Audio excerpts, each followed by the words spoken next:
Hey guys, it's Alison Creamer, and I am here today interviewing a home inspection company. Now, I know that we don't always do a lot of real estate related type of podcast on this, but right now I think we're in a little bit of a shift, and some people might actually start waiving home inspections because there's a little bit of competition for great houses. But I wanted to have somebody on that can kind of tell us a little bit of crazy stories that they've seen, things that they feel like might not be a problem, and then also introduce you to maybe the mindset of a local home inspector. So I'm here with Home Inspections Plus LLC with Bob Greeley. He is the owner and operator of the company. You actually do the inspections. Yes. Yeah. So you have we'll even say on the ground experience Literally. when it comes to this. So Bob, go ahead and introduce yourself. Tell the listeners a little bit about your skill, where you trained, and some of your experience level. And then we're actually going to talk about some crazy off-the-wall home inspection stories, which I think would be really interesting to hear. All right. Well, my name is Bob Greeley, and I'm the owner of Home Inspections LLC. I'm actually an ASHI certified home inspector. Now, explain what ASHI is. ASHI is the American Society of Home Inspectors. So it's not just you feel like, I know a lot about homes, I'm going to open up my business. Right. Good. And that's important for people to understand. Right. They're national. They're the ones who actually write the standards for what goes into a home inspection, what's included and what's typically not. Okay, good. And you had told me that you mentored out in California. Yes. Yeah, so we all know what happens in California shows up here about 3 years later. Right. So how long did you mentor in that environment? Actually, for a couple of years off and on.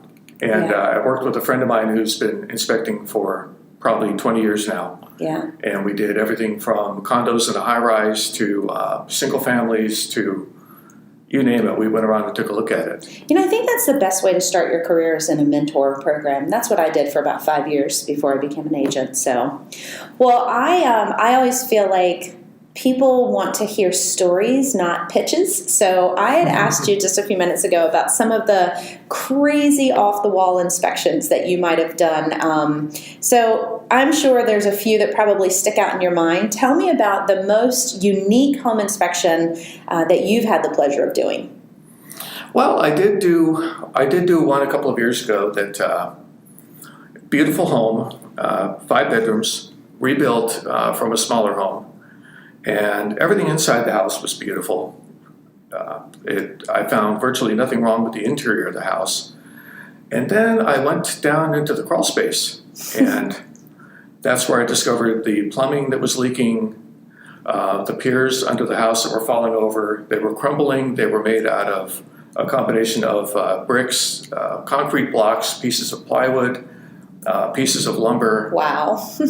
No termite shields, nothing to keep any of it together, nothing actually mortared into place or glued together. So how old was the original structure, rough estimate? I was estimating it at about 1951, 52. And then they added a second story to it. Yeah. So cosmetically, a buyer would have walked in and probably absolutely fell in love. Oh, they did. The buyers were madly in love with the property when I showed up, and the sellers were there too. The sellers insisted on staying during the whole thing and during the debriefing, which made it interesting. Yeah, and everybody was probably beaming with pride until that report came out. Right. So share with me the very last kind of, oh my goodness, moment that you had just said about, was that the crawl space or was that a different one? Right. The crawl space itself, the house was basically sinking into the mud, and nobody really knew that. I wonder if the owner might not have even known it, which is sad. The owners didn't know, which was a tragedy. Yeah. The owners had no idea what was going on underneath the house too, because their home inspector actually couldn't get under it. You said it was like maybe a foot high. I measured it. It was a foot high, the opening, and 16 inches wide. Yeah, you had to be really skinny to get in there. And even the termite fellow showed up and said, "Well, good luck, and I hope you don't get stuck down there." Well, I mean, that's a really good lesson for owners in general. I know we live on a crawl, and my husband gets underneath probably once or twice a year. Plus, we have a moisture and termite guy that comes out. Just because if those crazy things happen, you might not even recognize it. Oh yeah, no, the plumbing could be leaking down there for years, and you won't know until you sit on the toilet one day and it starts rocking. Yeah. And the same with the attic. A lot of people never make their way into their attic Right. to take a look around just to see if there's something. And just like with medical, preventative is everything. If you catch it fast, there's a good chance that you can keep yourself from having a huge expense or an like this young couple or this, I don't know if they were young, this couple, when it was time to sell, they probably had no idea. They had no idea that there was anything going on down there. They had no clue. And so they were completely blindsided. Crazy. And I don't think my clients ended up buying the house. Yeah. It was a sad thing. Yeah. Well, so in your field, most of the time people hire you when they're ready to buy a home. Sometimes they hire you when they're ready to sell a home, maybe for preventative. But we do a lot of that. If you're a listener and you're just not mechanical, you're just not somebody who likes to get in the attic or get underneath the house. Now, would you go into somebody's house and just kind of do a baseline for somebody who just has no idea what they're looking for, more on a preventative scale? Oh, sure. Oh, inspectors in general do that all the time. Pretty much any home inspector. You can call them and say, hey, I've got concerns. I'm thinking about maybe a year or two putting my house on the market. Yeah. I haven't been up in the attic. I haven't been in the crawl space. I have no idea what would happen if I were to sell it. Would you come in and take a look? See, that's a great idea. I mean, we have solicitations from appraisers on a regular basis saying, the pre-appraisal review and things like that. But I mean, just the idea of if you're getting prepared and you've got a year or two before you're ready to go, it might be even still a good idea to hire somebody to come in and, just give a baseline. I mean, I know that your certification requires a lot of education, but even if you can't give them the actual solve to what their problem is, you can identify, hey, here's an area of concern. You need to hire a HVAC contractor or a specific plumber to come in and make sure it's okay. Right. Yeah. Right, because we typically don't give say cost estimates because that's beyond what we usually do. Yeah. But we can normally say this is going to be a little more expensive. This is going to be not a big deal. Yeah. A lot of the home inspectors, some of the terminology I hear is they're also able to kind of calm the person down to say, look, it's not right, but it's typical for this age of home or it's typical for this region. And I've counseled some buyers to say, look, we may run into this problem again. Let's see if we can negotiate this, solve a problem so that they can keep the home that they want. So, it's nice to have that third party unbiased person looking at the house that they're getting, bottom line, they're getting paid whether it closes or not. So their interest is not the closing. It truly is making sure that the buyer is fully informed. Right. Oh, yeah. And a lot of people don't remember, too, that houses really are like people. Mm-hmm. The older they are, the more issues they may have. If they've had a lot of work done, there's always a question of was it done correctly or was it done maybe not so. It's like that beautiful person that had lots of plastic surgery. Right. The inside might still need some work. Yeah, exactly. And, so a good inspector won't be an alarmist, but they're going to be maybe a tad skeptical. Yeah. They're not going to take anyone's word for it. Yeah. They're going to run the plumbing. They're going to check the pipes. They're going to check the AC unit. They're going to pull the panel off. They're going to go into the house. They're going to look for things that people wouldn't either know to look for or people might not be comfortable looking at. Mm-hmm.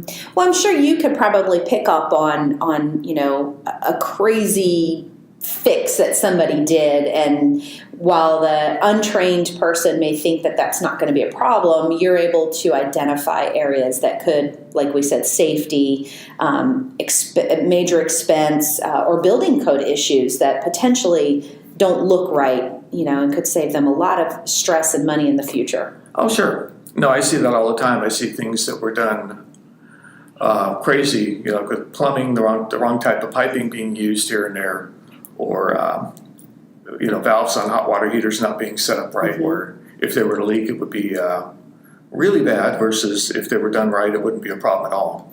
So in your mind, can you, besides the sinking home, is there any other things that, a person coming in ready to buy a home, doing a home inspection, should be aware of, and look at a little bit more in depth? Things that you consistently see that appear to be normal, but there really could be problems later on down the line that they just aren't aware of. We had mentioned earlier about plumbing, slow drains on a slab. Right. Right. If you're buying a house on a slab, that's kind of its own type of deal. I've lived in houses on slabs all my life, except for one house that I lived in that was on a crawl. Mm-hmm. But obviously, with a slab, you don't have access to the plumbing underneath, so you really got to make sure that things are good. And let's say, for instance, you've got a slow drain. That could be just a little hair clog, or it could be something that got stuck down there, maybe a child's toy or something. Mm-hmm. Yeah. And so even if it's something relatively minor like that, you still want to check it out and make sure that it's not going to wind up being something where you're jackhammering up the floor to get to a pipe. So how long does your average home inspection last? Say it's a single-family house, 1,500 give or take square feet, 3 bedrooms, 2 baths. What's a rough estimate a buyer can expect to be there? Believe it or not, about 3 hours. Mm-hmm. Most inspectors take about that much time. We write the report as we do the inspection, and so there's no delay in getting the report. But it takes about that because we're up on the roof, we're in the crawl, we're walking around the outside, we're checking the gates and fences and the siding and Yeah. running the tubs and running the whirlpool. So some of it is surface, you can see it, the buyer can see it, but you still put it in the report just to have it all together. And then some of it is deeper. It's pulling the electrical panel. It's, getting up in the attic. It's getting in the crawl space, things like that most buyers don't really want to do anyways. Right. Yeah. Taking the panels off the air conditioner up in a nice hot attic. And looking in there and looking at, not only looking for the date of the unit when it was manufactured, but looking to see, is this dusty? Is this all covered in condensation? Is everything in here soaking wet? Is there evidence of mice up here? Mm-hmm. Are mice living in the unit, which I've seen plenty of times? Yeah, my husband does heating and air, and he did commercial, and he's actually seen raccoons and all kinds of things in heating coils and units, and it's pretty interesting. Right, Critter Central up there. Exactly. So what I hope that our listeners get from this is, it is important to hire a qualified home inspector, somebody with education and certification behind them. They do need to commit to a few hours during the process to make sure that they're there and available to ask questions, look at the report, really identify areas of concern, and just make sure that they've protected themselves. So, well, Bob, I'm glad you came in today. I'm sure that somebody listening to this was probably teetering on whether or not they needed a home inspector when it was time, but I can tell you after over a decade of doing real estate, it is very important to do a home inspection, just to be sure. Like you said, there could be little things that we think are easy, but in reality, they could be much bigger issues. I've seen cut trusses because people have updated their heat and air units and, couldn't fit them in the attic. And, the homeowner thought it was just fine, and in reality, you get a good snow load and the whole house could come crashing down. And it can really cause problems. Mm-hmm. So is there any last comments that you want to share? Really the best thing I think is just to go on ahead and take the time, do your due diligence, find out up front if there's going to be any issues. And that's true whether you're buying or selling.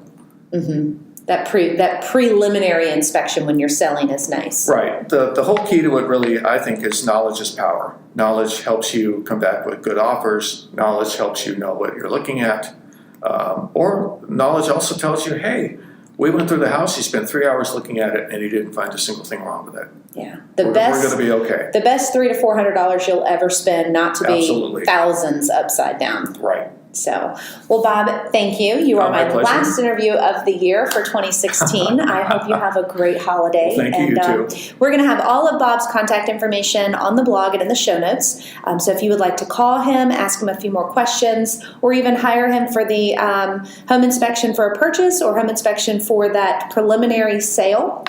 And remember, we also talked about if you're getting prepared to sell, even in the next year or two, it's probably nice to get your hand on what could be wrong so that you could budget that out and get it fixed before you're ready to put your house on the market. Right. And people are free to call anytime if you have just an off-the-wall question or something like that. You're more than welcome to give me a call. You want to go ahead and give me your phone number? Yes, it's area code 757-677-6327. All right, and we'll have your email and any website or contact information in the Yes. show notes. There's a lot of information on the website too that you could look at. And just head off problems. Just go right down the checklist, take a look. Very good. Thank you. Thank you.